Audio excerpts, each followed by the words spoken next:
മലപ്പുറം പെരിന്തൽമണ്ണ ജില്ലാ ആശുപത്രിയിൽ ഡോക്ടർക്ക് മർദ്ദനമേറ്റു. ഗൈനക്കോളജിസ്റ്റ് ഡോക്ടർ സിനി ജലീലിനെയാണ് ഒരു സംഘം എത്തി മർദ്ദിച്ചത്. ചികിത്സാ പിഴവ് ആരോപിച്ചായിരുന്നു ഡോക്ടർ വീടിനോട് ചേർന്നുള്ള ക്ലിനിക്കിലെത്തിയ 4 സ്ത്രീകൾ ആക്രമിച്ചത്. മുഖത്ത് ഗുരുതരമായി പരിക്കേറ്റ ഡോക്ടർ ചികിത്സയിലാണ്. ഡോക്ടറുടെ 2 സഹായികൾക്കും അക്രമത്തിൽ പരിക്കേറ്റിട്ടുണ്ട്.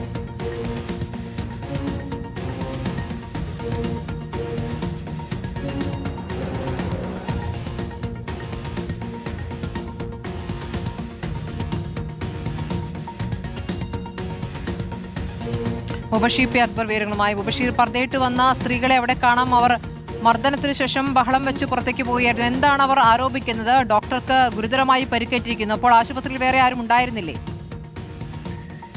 ആശുപത്രിയിൽ ഡോക്ടറുടെ സഹായി ഉൾപ്പെടെയുള്ള ആളുകൾ ഉണ്ടായിരുന്നു. ആ ഒരു സമയത്താണ് ഈ ഒരു സംഭവം ഉണ്ടാകുന്നത്. സ്മൃതി, പെരിന്തൽമണ്ണ ജില്ലാ ആശുപത്രിയിലെ ഗൈനക്കോളജിസ്റ്റ് ആയിട്ടുള്ള ഡോക്ടർ സിനി ജലീലിനെയാണ് ഒരു സംഘം ആക്രമിച്ചതായിട്ടുള്ള ഒരു പരാതി ഇപ്പോൾ പുറത്തു വന്നിരിക്കുന്നത്. ഡോക്ടറുടെ വീടിനോട് ചേർന്നുള്ള ക്ലിനിക്കിലെത്തിയ പർദ്ദ ധരിച്ച 4 പേരാണ് ആക്രമിച്ചത് എന്നുള്ളതാണ് പരാതിയിൽ പറയുന്നത്. മുഖത്ത് ഗുരുതരമായി പരിക്കേറ്റ ഡോക്ടർ സിനി പെരിന്തൽമണ്ണയിൽ ചികിത്സയിൽ തുടരുകയാണ്. ഡോക്ടറുടെ 2 സഹായികൾക്കും ഈ ഒരു സംഭവത്തിൽ പരിക്കേറ്റു എന്നുള്ളതാണ്.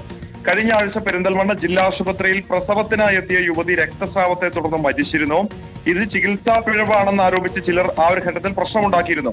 ഇതേ തുടർന്നാണ് ഇപ്പോൾ ഡോക്ടർക്ക് നേരെ ശാരീരിക ആക്രമണം ഉണ്ടായതെന്നാണ് വിലയിരുത്തുന്നത്. പോലീസും അങ്ങനെ ഒരു സംശയം ഒരു ഘട്ടത്തിൽ പ്രകടിപ്പിക്കുന്നുണ്ട്. സംഭവത്തിൽ പ്രതിഷേധിച്ചിപ്പോൾ പെരിന്തൽമണ്ണയിലെ സ്വകാര്യ ആശുപത്രികളും സർക്കാർ ആശുപത്രിയിലെയും ഡോക്ടർമാർ ഇന്ന് പ്രതിഷേധ സൂചകമായി സമരവും പ്രഖ്യാപിച്ചിട്ടുണ്ട്. സ്മൃതി.